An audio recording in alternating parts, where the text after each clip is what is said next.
Au centre hospitalier de La Rochelle, le service des urgences voit rouge en ce moment. Les places sont chères et il faut attendre de plus en plus longtemps avant la prise en charge par le personnel.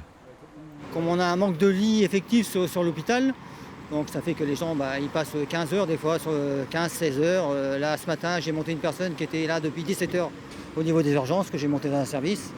Bon voilà quoi, ce qui fait ça embouchonne, ça encombre les urgences quoi. Nous on sent maltraitant parce que les gens ils attendent et puis nous on est là, voilà quoi. Voilà. On a l'impression de toujours courir après le temps et on ne peut pas faire avec ce qu'on n'a pas, c'est-à-dire on n'a pas quatre bras, voilà, tout simplement.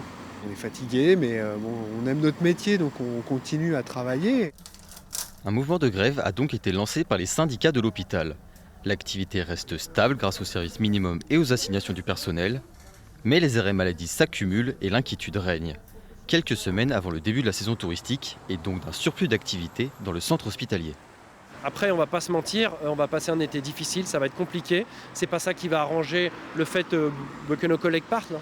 Parce que sur l'hôpital, on a un certain nombre de collègues qui démissionnent, qui prennent des disponibilités. Mais ça, c'est un ras-le-bol parce que c'est une profession où il y a beaucoup de contraintes, on est sous-payé, on n'a pas de moyens.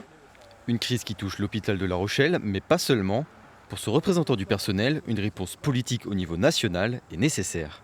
Là, il va falloir que nos parlementaires ou notre gouvernement prennent à bras-le-corps la situation, parce que je pense que les urgences de La Rochelle étaient sur le point de fermer. Mais si ça ne s'est pas passé là, ça se passera un petit peu plus tard, ça c'est sûr. La direction n'a pas souhaité s'exprimer sur le sujet. Les syndicats attendent des réponses et des mesures avant de décider de poursuivre ou non ce mouvement de grève.